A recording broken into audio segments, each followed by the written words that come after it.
आइए सुनिए गोदान भाग 31। राय साहब का सितारा बुलंद था। उनके तीनों मंसूबे पूरे हो गए थे। कन्या की शादी धूमधाम से हो गई थी, मुकदमा जीत गए थे और निर्वाचन में सफल ही न हुए थे, होम मेंबर भी हो गए थे।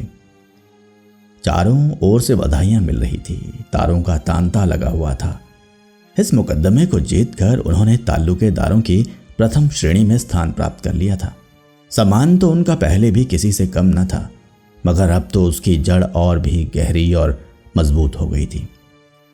सामयिक पत्रों में उनके चित्र और चरित्र दनादन निकल रहे थे। कर्ज की मात्रा बहुत बढ़ गई थी, मगर अब राय साहब को इसकी परवाह न थी। वह इस नई मलकियत का एक छोटा सा टुकड़ा बेचकर कर्ज से मुक्त हो सकते थे। सुख की जो ऊंची से ऊंची कल्पना उन्होंने की थी, उससे कहीं ऊंचे जा पहुंचे थे। अभी तक उनका बंगला केवल लखनऊ में था। अब नैनीताल, मसूरी और शिमला तीनों स्थानों में एक एक बंगला बनवाना लाजमी हो गया। अब उन्हें यह शोभा नहीं देता कि इन स्थानों में जाएं तो होटलों में या किसी दूसरे राजा के बंगले में ठहरें। जब सूर्य प्रताप सिंह के बंगले इन सभी स्थानों में थे, तो राय साहब के लिए यह बड़ी लज्जा की बात थी कि उनके बंगले ना हों। संयोग से बंगले बनवाने की जहमत ना उठानी पड़ी। बने बनाए बंगले सस्ते दामों में मिल गए। हर एक बंगले के लिए माली, चौकीदार, कारिंदा, खानसामा आदि भी रख लिए गए थे। और सबसे बड़े सौभाग्य की बात यह थी कि अब की हिज मैजेस्टी के जन्मदिन के अवसर पर उन्हें राजा की पदवी भी मिल गई। अब उनकी महत्वाकांक्षा संपूर्ण रूप से संतुष्ट हो गई। उस दिन खूब जश्न मनाया गया और इतनी शानदार दावत हुई कि पिछले सारे रिकॉर्ड टूट गए। जिस वक्त हिज एक्सीलेंसी गवर्नर ने उन्हें पदवी प्रदान की, गर्व के साथ राजभक्ति की ऐसी तरंग उनके मन में उठी कि उनका एक एक रोम उससे पलावित हो उठा। ये है जीवन। नहीं, विद्रोहियों के फेर में पड़कर व्यर्थ बदनामी ली, जेल गए और अफसरों की नजरों से गिर गए। जिस डीएसपी ने उन्हें पिछली बार गिरफ्तार किया था, इस वक्त वह उनके सामने हाथ बांधे खड़ा था और शायद अपने अपराध के लिए क्षमा मांग रहा था। मगर जीवन की सबसे बड़ी विजय उन्हें उस वक्त हुई जब उनके पुराने परास्त शत्रु सूर्य प्रताप सिंह ने उनके बड़े लड़के रुद्रपाल सिंह से अपनी कन्या से विवाह का संदेशा भेजा। राय साहब को ना मुकदमा जीतने की इतनी खुशी हुई थी, ना मिनिस्टर होने की। वह सारी बातें कल्पना में आती थी, मगर यह बात तो आशातीत ही नहीं, कल्पनातीत थी। वही सूर्य प्रताप सिंह जो अभी कई महीने तक उन्हें अपने कुत्ते से भी नीचा समझता था, वह आज उनके लड़के से अपनी लड़की का विवाह करना चाहता था। कितनी असंभव बात। रुद्रपाल इस समय एमए में पढ़ता था। बड़ा निर्भीक, पक्का, आदर्शवादी, अपने ऊपर भरोसा रखने वाला, अभिमानी, रसिक और आलसी युवक था, जिसे अपने पिता की यह धन और मान लिप्सा बुरी लगती थी। राय साहब इस समय नैनीताल में थे। यह संदेशा पाकर फूल उठे। यद्यपि वे विवाह के विषय में लड़के पर किसी तरह का दबाव डालना न चाहते थे, पर इसका उन्हें विश्वास था कि वह जो कुछ निश्चय कर लेंगे उसमें रुद्रपाल को कोई आपत्ति न होगी। और राजा सूर्य प्रताप सिंह से नाता हो जाना एक ऐसे सौभाग्य की बात थी कि रुद्रपाल का सहमत ना होना ख्याल में भी ना आ सकता था। उन्होंने तुरंत राजा साहब को बात दे दी और उसी वक्त रुद्रपाल को फोन किया। रुद्रपाल ने जवाब दिया, मुझे स्वीकार नहीं। राय साहब को अपने जीवन में न कभी इतनी निराशा हुई थी, ना इतना क्रोध आया था। पूछा, कोई वजह?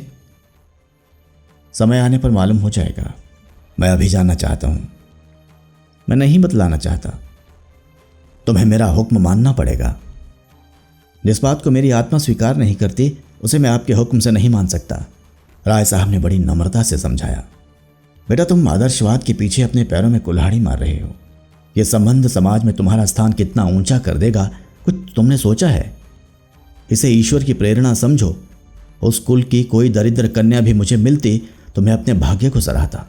ये तो राजा सूर्य प्रताप सिंह की कन्या है, जो हमारे सिरमौर है। मैं उसे रोज देखता हूं। तुमने भी देखा होगा। रूप, गुण, शील, स्वभाव में ऐसी युवती मैंने आज तक नहीं देखी। मैं तो 4 दिन का और मेहमान हूं। तुम्हारे सामने जीवन पड़ा है। मैं तुम्हारे ऊपर दबाव नहीं डालना चाहता। तुम जानते हो विवाह के विषय में मेरे विचार कितने उदार हैं। लेकिन मेरा यह भी तो धर्म है कि अगर तुम्हें गलती करते देखूं तो चेतावनी दे दूं। रुद्रपाल ने इसका जवाब दिया, मैं इस विषय में बहुत पहले निश्चय कर चुका हूं, अब कोई परिवर्तन नहीं हो सकता। राय साहब को लड़के की जड़ता पर फिर क्रोध आ गया। गरज कर बोले, मालूम होता है तुम्हारा सिर फिर गया है, आकर मुझसे मिलो। विलंब न करना, मैं राजा साहब को जबान दे चुका हूं। रुद्रपाल ने जवाब दिया, खेद है अभी मुझे अवकाश नहीं है। दूसरे दिन राय साहब खुद आ गए। दोनों अपने अपने शस्त्रों से सजे हुए तैयार खड़े थे। एक और संपूर्ण जीवन का मंजा हुआ अनुभव था, समझौते से भरा हुआ। दूसरी ओर कच्चा आदर्शवाद था, जिद्दी, उदंड और निर्मम।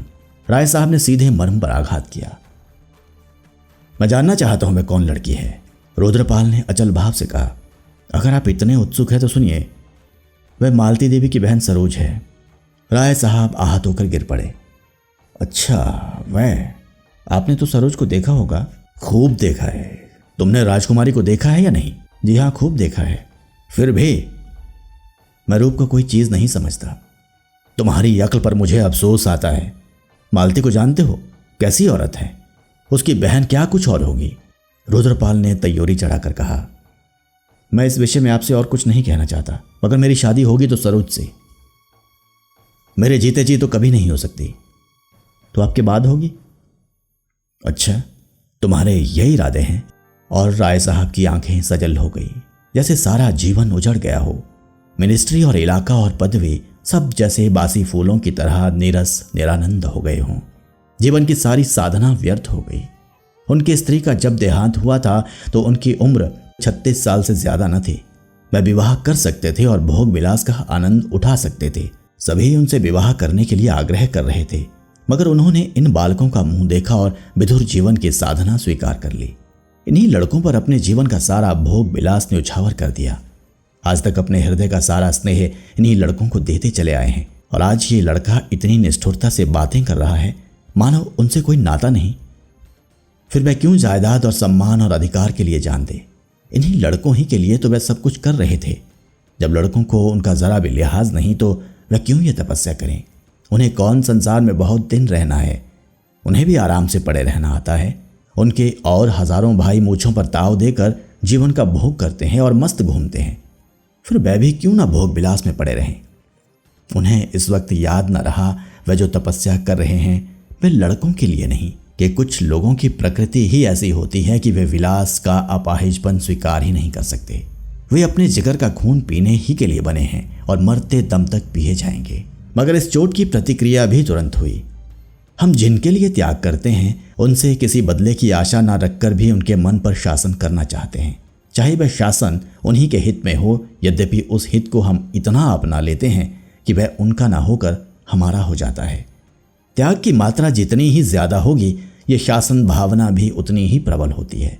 और जब सहसा हमें विद्रोह का सामना करना पड़ता है तो हम क्षुब्ध हो उठते हैं और वह त्याग जैसे प्रतिहिंसा का रूप ले लेता है। राय साहब को यह जिद पड़ गई कि रुद्रपाल का विवाह सरोज के साथ ना होने पाए, चाहे इसके लिए उन्हें पुलिस की मदद क्यों ना लेनी पड़े, नीति की हत्या क्यों ना करनी पड़े।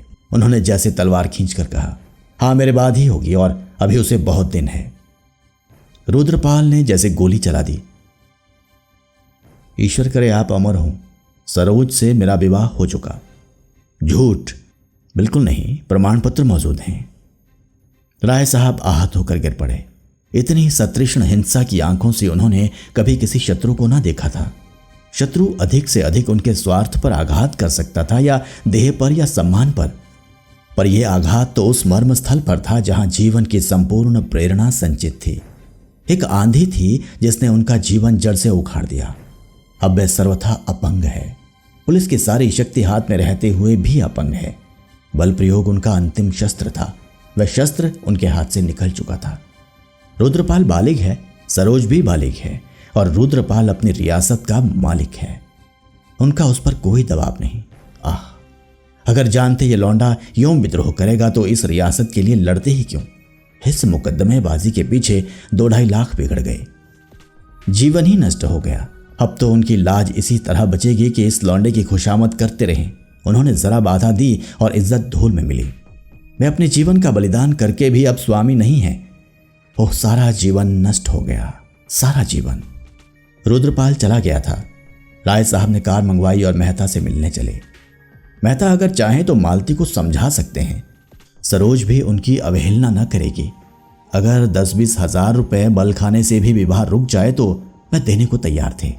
उन्हें उस स्वार्थ के नशे में यह बिल्कुल ख्याल न रहा कि वह मेहता के पास ऐसा प्रस्ताव लेकर जा रहे हैं जिस पर मेहता की हमदर्दी कभी उनके साथ न होगी। मेहता ने सारा वृत्तांत सुनकर उन्हें बनाना शुरू किया। गंभीर मुंह बनाकर बोले, ये तो आपकी प्रतिष्ठा का सवाल है। राय साहब भांप न सके, उछल कर बोले, जी हाँ, केवल प्रतिष्ठा का। राजा सूर्य प्रताप सिंह को तो आप जानते हैं, मैंने उनकी लड़की को भी देखा है। सरोज उसके पांव की धूल भी नहीं है। मगर इस लौंडे की अक्ल पर पत्थर पड़ गया है। तो मारिए गोली, आपको क्या करना है, वही पछताएगा। ओह, यही तो नहीं देखा जाता मेहता जी, मिलते ही प्रतिष्ठा नहीं छोड़ी जाती। मैं इस प्रतिष्ठा पर अपनी आधी रियासत कुर्बान करने को तैयार हूं। आप मालती देवी को समझा दें तो काम बन जाए। इधर से इनकार हो जाए तो रुद्रपाल सिर पीट कर रह जाएगा और ये नशा 10-5 दिन में आप उतर जाएगा। ये प्रेम ब्रेम कुछ नहीं, केवल सनक है। लेकिन मालती बिना कुछ रिश्वत लिए मानेगी नहीं। आप जो कुछ कहिए मैं उसे दूंगा। वह चाहे तो मैं उसे यहीं के डफरीन हॉस्पिटल का इंचार्ज बना दूं। मान लीजिए वे आपको चाहे तो आप राजी होंगे। जब से आपको मिनिस्ट्री मिली है आपके विषय में उसकी राय जरूर बदल गई होगी। राय साहब ने मेहता के चेहरे की तरफ देखा। उस पर मुस्कुराहट की रेखा नजर आई। समझ गए, व्यथित स्वर में बोले, आपको भी मुझसे मजाक करने का यही अवसर मिला। मैं आपके पास इसलिए आया था कि मुझे यकीन था आप मेरी हालत पर विचार करेंगे, मुझे उचित राय देंगे और आप मुझे बनाने लगे। जिसके दांत नहीं दुखे वह दांतों का दर्द क्या जाने।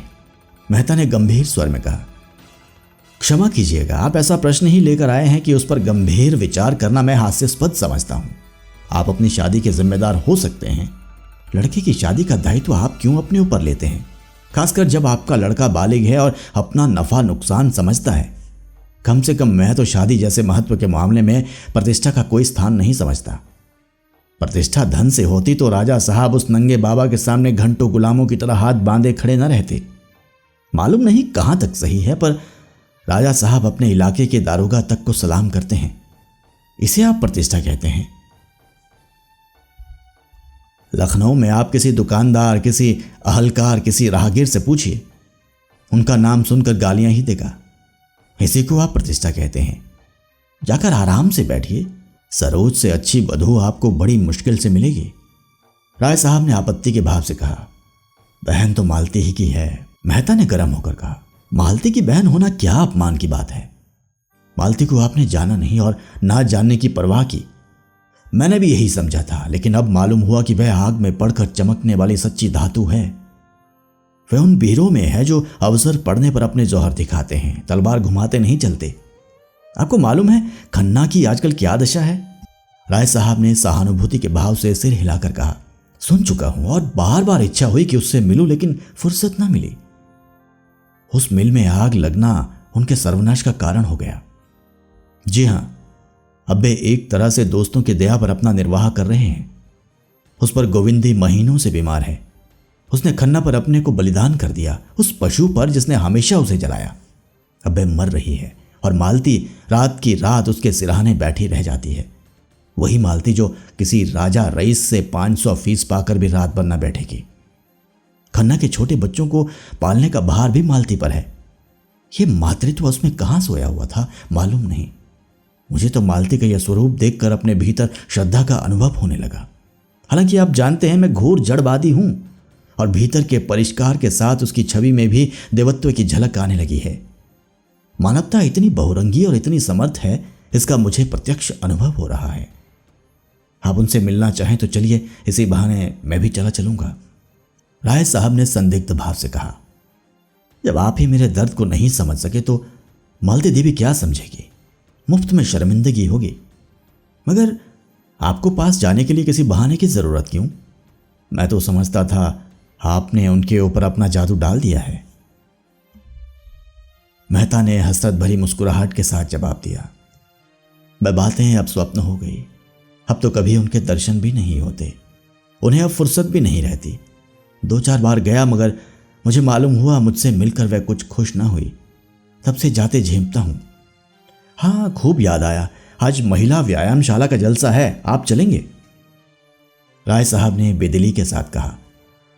जी नहीं, मुझे फुर्सत नहीं है। मुझे तो यह चिंता सवार है कि राजा साहब को क्या जवाब दूंगा। मैं उन्हें वचन दे चुका हूं। ये कहते हुए वे उठ खड़े हुए और मंद गति से द्वार की ओर चले। जिस गुत्थी को सुलझाने आए थे वे और भी जटिल हो गई। अंधकार और भी असूझ हो गया। मेहता ने कार तक आकर उन्हें विदा किया। राय साहब सीधे अपने बंगले पर आए और दैनिक पत्र उठाया था कि मिस्टर तनखा का कार्ड मिला। तनखा से उन्हें घृणा थी और उनका मुंह भी न देखना चाहते थे, लेकिन इस वक्त मन की दुर्बल दशा में उन्हें किसी हमदर्द की तलाश थी जो और कुछ ना कर सके पर उनके मनोभावों से सहानुभूति तो करे। तुरंत बुला लिया। तनखा पांव दबाते हुए रोनी सूरत लिए कमरे में दाखिल हुए और जमीन पर झुककर सलाम करते हुए बोले, मैं तो हजूर के दर्शन करने नैनीताल जा रहा था। सौभाग्य से यही दर्शन हो गए। हजूर का मिजाज तो अच्छा है।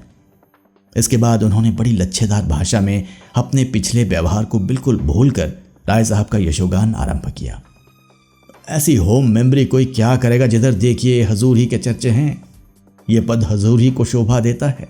राय साहब मन में सोच रहे थे, यह आदमी भी कितना बड़ा धूर्त है, अपनी गरज पड़ने पर गधे को दादा कहने वाला, परले सिरे का बेवगा और निर्लज।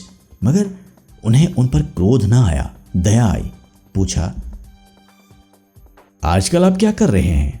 कुछ नहीं हुजूर, बेकार बैठा हूँ। इसी उम्मीद से आपकी खिदमत में हाजिर होने जा रहा था कि अपने पुराने खादिमों पर निगाह रहे। आजकल बड़ी मुसीबत में पड़ा हुआ हूँ हुजूर। राजा सूर्य प्रताप सिंह को तो हुजूर जानते हैं, अपने सामने किसी को नहीं समझते। एक दिन आपकी निंदा करने लगे, मुझसे ना सुना गया। मैंने कहा, बस कीजिए महाराज, राय साहब मेरे स्वामी है और मैं उनकी निंदा नहीं सुन सकता। बस इसी बात पर बिगड़ गए। मैंने भी सलाम किया और घर चला आया। साफ कह दिया, आप कितना ही ठाट बाट दिखाएं पर राय साहब की जो इज्जत है वह आपको नसीब नहीं हो सकती। इज्जत ठाट से नहीं होती, लियाकत से होती है। आप में जो लियाकत है वह तो दुनिया जानती है। राय साहब ने अभिनय किया। आपने तो सीधे घर में आग लगा दी। तनखा ने अकड़ कर कहा, मैं तो हुजूर साहब कहता हूं, किसी को अच्छा लगे या बुरा, जब हुजूर के कदमों को पकड़े हुए हूं तो किसी से क्यों डरूं? हुजूर के तो नाम के जलते हैं। जब देखिए हुजूर की बदगोई। जब से आप मिनिस्टर हुए हैं उनकी छाती पर सांप लौट रहा है। मेरी सारी की सारी मजदूरी साफ डकार गए। देना तो जानते ही नहीं हुजूर। असामियों पर इतना अत्याचार करते हैं कि कुछ ना पूछिए, किसी की आबरू सलामत नहीं। दिन दहाड़े औरतों को। कार की आवाज आई और राजा सूर्य प्रताप सिंह उतरे। राय साहब ने कमरे से निकलकर उनका स्वागत किया और सम्मान के बोझ से नत होकर बोले, मैं तो आपकी सेवा में आने वाला ही था। ये पहला अवसर था कि राजा सूर्य प्रताप सिंह ने इस घर को अपने चरणों से पवित्र किया। ये सौभाग्य। मिस्टर तनखा भीगी बिल्ली बने बैठे हुए थे। राजा साहब यहां? क्या इधर इन दोनों महोदयों में दोस्ती हो गई है? उन्होंने राय साहब की ईर्ष्याग्नि को उत्तेजित करके अपना हाथ सेंकना चाहा था, मगर नहीं। राजा साहब यहां मिलने के लिए आ भले ही गए हों, मगर दिलों में जो जलन है वह तो कुम्हार के आंवे की तरह इस ऊपर की लेप थोप से बुझने वाली नहीं। राजा साहब ने सिगार जलाते हुए तनखा की ओर कठोर आंखों से देखकर कहा, तुमने तो सूरत ही नहीं दिखाई मिस्टर तनखा। मुझसे उस दावत के सारे रुपए वसूल कर लिए और होटल वालों को एक पाई न दी। वे मेरा सिर खा रहे हैं। मैं ऐसे विश्वासघात समझता हूं। मैं चाहूं तो अभी तुम्हें पुलिस में दे सकता हूं। यह कहते हुए उन्होंने राय साहब को संबोधित करके कहा, ऐसा बेईमान आदमी मैंने नहीं देखा राय साहब। मैं सत्य कहता हूं, मैं भी आपके मुकाबले में ना खड़ा होता, मगर इसी शैतान ने मुझे बहकाया और मेरे 1 लाख रुपए बर्बाद कर दिए। बंगला खरीद लिया साहब, कार रख ली, एक वैश्या से आशनाई भी कर रखी है। पूरे रईस बन गए और अब दगाबाजी शुरू की है। रईसों की शान निभाने के लिए रियासत चाहिए। आपकी सियासत अपने दोस्तों की आंखों में धूल झोंकना है। राय साहब ने तनखा की ओर तिरस्कार की आंखों से देखा और बोले, आप चुप क्यों हैं मिस्टर तनखा? कुछ जवाब दीजिए। राय साहब ने तो आपका सारा मेहनताना दबा लिया था। है इसका कोई जवाब आपके पास? अब कृपा करके यहां से चले जाइए और खबरदार फिर अपनी सूरत न दिखाइएगा। 2 भले आदमियों में लड़ाई लगाकर अपना उल्लू सीधा करना बेपूंजी का रोजगार है, मगर इसका घाटा और नफा दोनों ही जान जोखिम है, समझ लीजिए। तनखा ने ऐसा सिर गड़ाया कि फिर ना उठाया। धीरे से चले गए, जैसे कोई चोर कुत्ता मालिक के अंदर आ जाने पर दबकर निकल जाए। जब वे चले गए तो राजा साहब ने पूछा, मेरी बुराई करता होगा? जी हाँ, मगर मैंने भी खूब बनाया। शैतान है पूरा, बाप बेटे में लड़ाई करवा दे, मियाँ बीवी में लड़ाई करवा दे, इस फन में उस्ताद है। खैर, आज बेचारे को अच्छा सबक मिल गया। इसके बाद रुद्रपाल के विवाह की बातचीत शुरू हुई। राय साहब के प्राण सूखे जा रहे थे, मानो उन पर कोई निशाना बांधा जा रहा हो। कहाँ छिप जाएं? कैसे कहें कि रुद्रपाल पर उनका कोई अधिकार नहीं रहा? मगर राजा साहब को परिस्थिति का ज्ञान हो चुका था। राय साहब को अपनी तरफ से कुछ ना कहना पड़ा, जान बच गई। उन्होंने पूछा, आपको इसकी क्यों कर खबर हुई? अभी अभी रुद्रपाल ने लड़की के नाम एक पत्र भेजा है, जो उसने मुझे दे दिया। आजकल के लड़कों में और कोई खूबी नजर नहीं आती, बस स्वच्छंदता की सनक सवार है। सनक तो है ही, मगर इसकी दवा मेरे पास है। मैं उस छोकरी को ऐसा गायब कर दूंगा कि कहीं पता ना लगेगा। 10-5 दिन में यह सनक ठंडी हो जाएगी, समझाने से कोई नतीजा नहीं। राय साहब कांप उठे। उनके मन में भी इस तरह की बात आई थी, लेकिन उन्होंने उसे आकार न लेने दिया था। संस्कार दोनों व्यक्तियों के एक से थे। गुफावासी मनुष्य दोनों ही व्यक्तियों में जीवित था। राय साहब ने उसे ऊपरी वस्त्रों से ढक दिया था। राजा साहब में वह नग्न था। अपना बड़प्पन सिद्ध करने के उस अवसर को राय साहब छोड़ ना सके। जैसे लज्जित होकर बोले, लेकिन ये 20वीं सदी है, 12वीं नहीं। रुद्रपाल के ऊपर इसकी क्या प्रतिक्रिया होगी मैं नहीं कह सकता, लेकिन मानवता की दृष्टि से। राजा साहब ने बात काट कर कहा, आप मानवता लिए फिरते हैं और ये नहीं देखते कि संसार में आज भी मनुष्य की पशुता ही उसकी मानवता पर विजय पा रही है। नहीं, राष्ट्रों में लड़ाइयाँ क्यों होती, पंचायतों से झगड़े न तय हो जाते? जब तक मनुष्य रहेगा उसकी पशुता भी रहेगी। छोटी मोटी बहस छिड़ गई और वह विवाद के रूप में आकर अंत में बितंडा बन गई और राजा साहब नाराज होकर चले गए। दूसरे दिन राय साहब ने भी नैनीताल को प्रस्थान किया और उसके एक दिन बाद रुद्रपाल ने सरोज के साथ इंग्लैंड की राह ली। अब उनमें पिता पुत्र का नाता न था, प्रतिद्वंदी हो गए थे। मिस्टर तनखा अब रुद्रपाल के सलाहकार और पैरोकार थे। उन्होंने रुद्रपाल की तरफ से राय साहब पर हिसाब फहमी का दावा किया। राय साहब पर 10 लाख की डिग्री हो गई। उन्हें डिग्री का इतना दुख ना हुआ जितना अपने अपमान का। अपमान से भी बढ़कर दुख था जीवन की संचित अभिलाषाओं के धूल में मिल जाने का, और सबसे बड़ा दुख था इस बात का कि अपने बेटे ने ही दगा दी। आज्ञाकारी पुत्र के पिता बनने का गौरव बड़ी निर्दयता के साथ उनके हाथ से छीन लिया गया था। मगर अभी शायद उनके दुख का प्याला भरा न था। जो कुछ कसर थी वह लड़की और दामाद के संबंध विच्छेद ने पूरी कर दी। साधारण हिंदू बालिकाओं की तरह मीनाक्षी भी बेजबान थी। बाप ने जिसके साथ ब्याह कर दिया उसके साथ चली गई, लेकिन स्त्री पुरुष में प्रेम न था। दिग्विजय सिंह अय्याश भी थे, शराबी भी। मीनाक्षी भीतर ही भीतर कुड़ती रहती थी, पुस्तकों और पत्रिकाओं से मन बहलाया करती थी। दिग्विजय की अवस्था तो 30 से अधिक न थी। पढ़ा लिखा भी था, मगर बड़ा मगरूर, अपने कुल प्रतिष्ठा की ढींग मारने वाला, स्वभाव का निर्दयी और कृपण। गांव की नीच जाति की बहु बेटियों पर डोरे डाला करता था। सोहबत भी नीचों की थी, जिनकी खुशामदों में उसे और भी खुशामद पसंद बना दिया गया था। मीनाक्षी ऐसे व्यक्ति का सम्मान दिल से न कर सकती थी। फिर पत्रों में स्त्रियों के अधिकारों की चर्चा पढ़ पढ़ कर उसकी आंखें खुलने लगी थी। वह जनाना क्लब में आने जाने लगी। वहां कितनी ही शिक्षित ऊंचे कुल की महिलाएं आती थी। उनमें वोट और अधिकार और स्वाधीनता और नारी जागृति की खूब चर्चा होती थी, जैसे पुरुषों के विरुद्ध कोई षड्यंत्र रचा जा रहा हो। अधिकतर वही देवियां थी जिनकी अपने पुरुषों से ना पटती थी, जो नई शिक्षा पाने के कारण पुरानी मर्यादाओं को तोड़ डालना चाहती थी। कई युवतियां भी थी जो डिग्रियां ले चुकी थी और विवाहित जीवन को आत्मसम्मान के लिए घातक समझकर नौकरियों की तलाश में थी। उन्हीं में एक मिस सुल्ताना थी, जो विलायत से वार एट लॉ होकर आई थी और यहाँ प्रदानशील महिलाओं को कानूनी सलाह देने का व्यवसाय करती थी। उन्हीं की सलाह से मीनाक्षी ने पति पर गुजारे का दावा किया। वह अब उसके घर में न रहना चाहती थी।